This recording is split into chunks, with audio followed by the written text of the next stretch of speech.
그 국민참여단 의견을 좀 들어보기로 합니다. 근데 우리 국민참여단 다시 한번 말씀드리는데 마지막이긴 하지만 그 다들 할 얘기가 있잖아, 그죠? 근데 한 사람이 길게 얘기해버리면 길게 얘기하는 만큼 뒷사람은 말을 못합니다. 그러니까 최대한 요약해서 짧게 요지만 얘기를 해주면 많은 사람이 우리 옆에 앉아 계신 딴 사람이 기회를 가질 수 있습니다. 네, 발언을 희망하시는 국민께서는 손을 들어주시기 바랍니다. 예, 뒷열 넥타이 매신 남성분께서 하시겠습니다. 네, 저는 그 법무부 2030 청년자문단 정책분과장을 하고 있는 오상옥입니다. 저는 범죄 취약계층, 사회적 약자의 권익 보호를 위해서 현재 형사재판에 국한된 국선 변호인 제도를 민사까지 좀 확대하는 방안이 필요하지 않을까 생각합니다. 사회적 약자가 스스로의 경제적인 이유 그리고 또 사회의 다양한 이유로 인해서 스스로의 권리를 포기하지 않도록 국가가 나서서 보호해주고 존중해줬으면 좋겠습니다. 짧게 하겠습니다. 감사합니다. 그 법률구조공단이 사실 그 일을 하고 있는 건데. 네, 저희들 가장 중요한 업무가 네. 그 지금 현재 민사는 하고 있을 텐데. 네, 저희가 대부분이 다 민사입니다. 행정 사건이나 이런 것도 해요? 행정 사건도 조금 하고는 있습니다. 행정 소송도 하고 있고 형사 국선도 약간은 하고는 있습니다만 대부분은 민사입니다. 형사 국선은 법원이 알아서 할 일인 것 같은데. 지방의 경우 저 국선 변호인이 없는 지역이나 이럴 때 없으면 네, 알겠습니다. 저희가 지금 예, 또 의견 듣겠습니다. 네, 뒷열 제일 뒤쪽에. 네, 감사합니다. 저는 지금 국방부하고 산업부에서 청년 인턴하고 2030 자문단 활동하고 있는 박준이라고 합니다. 우선 현재 높은 경쟁률로 모집되고 있는 2030 자문단은 연임이 가능하고 타 위원회 활동가의 겸직 제한이 없어서 경력이 많은 소수에게 좀 유리하게 돌아가고 있습니다. 또한 신규 청년들에게는 진입 장벽이 높은 신입센터 구조를 가지고 있습니다. 청년 인턴처럼 서류 단계부터 블라인드로 진행하고 신입 경력 트랙 분리, 일반적인 면접 방식이 아닌 청년 정책 토론 면접을 통해 도입해 여러 가지 성향을 파악할 수 있게 해야 됩니다. 또한 청년 전체에 정치적인 색을 띄울 수 없게 적절한 교육도 필요한 시점입니다. 최근 모집한 청와대 펠로우십 취지와 같이 화려한 스펙보다 삶의 현장 목소리를 가진 다양한 청년들이 참여할 수 있도록 선발 체계에 대전이 필요한 시기입니다. 또한 청년 인턴은 현재 청년 인턴도 높은 경쟁률로 돌아가고 있지만 부처별 편차가 심해 일부는 구체적인 업무 없이 방치되는 독서실 인턴, 강원도 양떼 목장에 방치된 양, 그리고 인사도 안 받아주는 꽂아놓은 보리짝이라는 자주 섞인 목소리가 나오고 있습니다. 국무조정실이 지금보다도 더 적극적으로 사전에 각 부처의 인턴 업무 포지션을 엄격히 심사, 관리하고 익명 만족도 조사와 점검 사실조사를 통해 불합리한 처우에는 실효성 있는 페널티가 필요합니다. 여기서 말하는 페널티란 다음 인턴 활용을 금지하는 때 하나 방법이 있다고 생각합니다. 거의 모든 인턴들이 공감한 보기 좋았다는 모집 공고가 있습니다. 마침 오늘 경찰청 분들이 오셨는데요. 2026년 1차 경찰청 청년 모집 내용처럼 코드, 근무 예정지, 인원, 담당 예상 업무처럼 더 세분화되어 있는 내용으로 명확히 구분해야 하고 원하는 각 한 개 팀에만 지원을 할 수 있게 하고 더 다양한 청년들이 지원을 하게 해야 됩니다. 행정, 사업 등 큰 구분 코드로 뽑힌 뒤 팀을 배정받는 것보다 지원 시점부터 원하는 팀을 선택해야 서로 윈윈하는 구조가 만들어질 수 있다고 생각합니다.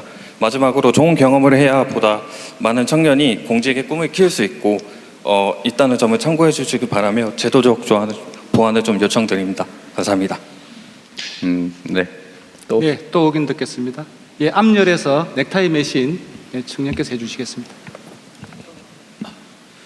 안녕하세요. 저는 오늘 그 성과가 보고된 국가정상화 프로젝트의 이제 총괄 TF의 민간위원으로 참여했던 송원섭이라고 합니다. 현재 그 총리 소속의 총련정책 조정위원회 민간위원으로도 활동하고 있습니다. 일단은 말씀드리기 앞서서 제가 총리실에서 옆에서 활동하면서 느꼈던 것이 총리실 분들이 여기에 꽤나 진심이시구나라는 걸 느꼈고 지금 제 등 뒤로 보이는 심종석 실장님은 제 꿈에 나올 정도로 너무 저희 의견을 많이 물어보셔가지고 네 정말 감사하다는 말씀 드리고 싶습니다. 저는 오늘 AI와 SNS 발전으로 점점 심각해지는 외로움 문제에 대해 말씀드리고 싶은데요. 방금 국조실에서도 자살과 고독사 관련해서 말씀 주셔서 말씀드리겠습니다. 현재 WHO는 외로움으로 인한 조기 사망이 연간 약 87만 명이 이른다고 보고하고 있고 이를 흡연과 비만처럼 개인 문제를 넘어서 사회 정책으로 다뤄야 된다고 이야기하고 있습니다. 실제로 영국과 일본은 외로움부 전담 장관, 영어로 하면 Minister of Loneliness가 있을 정도인데요. 하지만 우리나라 같은 경우는 현재 고독사 예방법을 추진 근거로 해서 관련 대책을 협의하는 복지부 산하의 고독사 협의회를 발족했지만 현재 제도는 고독사를 중심으로 다루기 때문에 고리운동 청년이나 중장년 우울 문제 같이 AI로 인해서 다양하게 발현되는 여러 외로움 문제를 모두 포괄할 수 없다라고 생각하고 있습니다. 그래서 앞서 말씀드린 WHO 보고서 역시 외로움을 보건의 관점에서만 해결하는 것이 아니라 공공인프라나 과학기술 등 다학적 접근이 필요하다고 하고 있는데요. 우리나라 역시 복지부뿐만 아니라 최소 8개 부처에서 40개가 넘는 과제를 운영하고 있지만 현재 이러한 부처나 지자체가 얼마나 쓰고 있는지, 중복되는 사업이나 사각지대가 있는지 등을 트래킹할 방법은 사실 많지 않습니다. 이로 인해서 예산과 인력이 낭비될 수도 있다는 우려가 좀 있는 것 같습니다. 그렇기 때문에 현행 고독사 예방법을 고리분등 및 외로움 대응 기본법으로 개정을 하고 다부처 심의 조정 기구를 설치를 해서 예산을 좀 더 똑똑하게 사용하고 정책 성과를 트래킹할 수 있도록 좀 건의드리는 바입니다. 네, 가급적이면 좀 요약해서 다음 분도 한번 들어보죠. 네, 앞열 넥타이 매신 남성분 발언해 주시기 바랍니다. 네, 기회 주셔서 감사합니다. 저는 서울에서 변호사로 일하고 있는 엄기섭입니다. 저는 법무부 장관님께 신원조사 폐지를 건의드리고자 합니다. 대한민국에서 공무원이 되려면 모든 검사와 3급 이상 공무원은 국정원의 신원조사를 받아서 문제없다는 회신을 받아 임용될 수 있습니다. 그리고 4급 이하 공무원은 경찰청의 신원조사를 받아서 문제없다는 회신을 받아야 임용될 수 있습니다. 그런데 신원조사는 헌법상 기본권인 공무담임권을 제한합니다. 왜냐하면 신원조사를 받지 않으면 공무원이 될 수 없기 때문입니다. 또한 신원조사를 받기 위해서는 신원진술서에 주민등록번호, 휴대폰 번호 등 다수의 개인정보를 적어서 제출해야 되기 때문에 신원조사는 헌법상 기본권인 개인정보 자기 결정권도 제한합니다. 헌법 37조 2항에 의해서 헌법상 기본권을 제한하려면 법률에 근거를 두고 해야 하는데 신원조사에 관해서는 법률에 아무런 규정이 없고 대통령령이 보안업무 규정 36조 37조에 의해서 실시되고 있습니다. 따라서 신원조사는 위헌이고 위법합니다. 국정원 직원에 관해서는 법률인 국가정보원 직원법 8조 2에서 규정하고 있으나 국정원 직원 이외의 공무원에 대해서는 법률의 근거 규정이 없습니다. 정부조직법의 35조 1항에서 법무부는 그 인권 옹호에 관한 사무를 관장합니다. 신원조사는 위에서 말씀드린 바와 같이 공무담임권, 개인정보 자기결정권 등의 인권을 제한하기 때문에 법무부에서 폐지를 추진하는 것이 필요하다고 사료됩니다. 지금 이 시간에도 전국 정부기관에서 미안한데요. 예. 충분히 이제 얘기는 전달된 것 같아요. 신원조사하지 마라. 예. 그 위헌이다, 인권침해다. 됐죠? 예. 네, 그렇게 합시다. 네, 다른 분. 네, 이번에는 여성분 질문을 받겠습니다. 예, 맨 앞에 가운데 여성 국민께서 의견을 말씀해 주시기 바랍니다. 네, 저는 이렇게 막 유창한 직업은 없는 일반 국민 충남 아산에서 온 오혜지라고 하는데요. 그 자살 이야기가 나와서 그런데 제가 자해 경험자라서 자살 시도를 해서 보건소에 도움을 받으러 가잖아요. 그러면 그 비비고 음식 몇 개랑 햇밥 몇 개 주시면서 상담 8회 도움을 주세요. 근데 그게 과연 자살까지 시도를 해본 사람이 상담 8회만으로 그게 실질적 도움이 되는지 저는 좀 부족하다고 느꼈거든요. 상담 기간이 좀 더 길어서 내 속마음을 좀 치료를 하고 싶다는 생각을 했어요. 그래서 그거를 좀 대통령님한테 말씀드리고 싶었고요. 네. 이건 되게 짧아요. 이거 제가 네, 저 정성호 장관님, 저 교도관의 인권을 챙겨주세요. 다큐를 보니까 범죄자가 교도관을 개똥으로 알더라고요. 그래서 교도관에게 공권력에 힘을 주시고 범죄자가 교도소에 자리가 없어서 가석방 된다는 기사를 봤습니다. 교도소를 좀 더 지어서 걔네들이 가석방 안 되게 해주세요. 그리고 법사위랑 장관님이랑 카메라 없는 곳에서 의견을 합치해서 나라를 이끌어 주세요. 아니면 누가 어쨌네 누가 저쨌네 이러면 국민들은 불안합니다. 의견을 합치해서 나라를 리드해 주셨으면 감사하겠습니다. 말을 네. 정확하게 하지 못해서 죄송합니다. 감사합니다. 잘하셨습니다. 상담 늘리는 문제는 매우 현실적인 얘기 같네요. 네, 지금 복지부랑 이미 그 사항에 대해서 얘기를 네. 하고 있고요. 지금 정리 충분히 다시 하고 있습니다. 인력 충분히 증문해서 한다고 굉장히 하시죠. 중요한 제안. 네. 우리 정성호 장관님은 동지 한 명 생겼습니다. 예, 뭐 제가 늘 주장하던 얘기입니다. 네. 네. 더 적극적으로 하겠습니다. 네, 네. 네. 네, 또 다른 분 아시죠? 네, 여 앞에 흰색 상의 입으신 남성분 의견 듣겠습니다. 네, 안녕하세요. 저는 전남 광주에서 전남대학교 여수캠퍼스 문화관광경영학과 김민성 학생입니다. 저는 그 행정안전부에서 전남 광주 통합 특별시 한 달 출범되었는데요. 근데 우선 행안부 관련 정책 질환이기도 하지만 문체부 관광정책 질환이기도 해서 행안부 질이기도 하고 문체부 질이기도 합니다. 전남 광주의 공기업인 한국전력, 한전 KDN, 한국농원투공사, 한국인터넷진흥원 등이 일자리에서 전남 광주 지역 대학생 지역 인재를 선발하고 있는데요. 저는 이제 그래서 그 지역 인재를 이제 전남 광주가 통합 특별시가 되었으니까 더 지역 인재 대학생 TO를 더 확대하실 방안이 있으신지가 궁금하고요.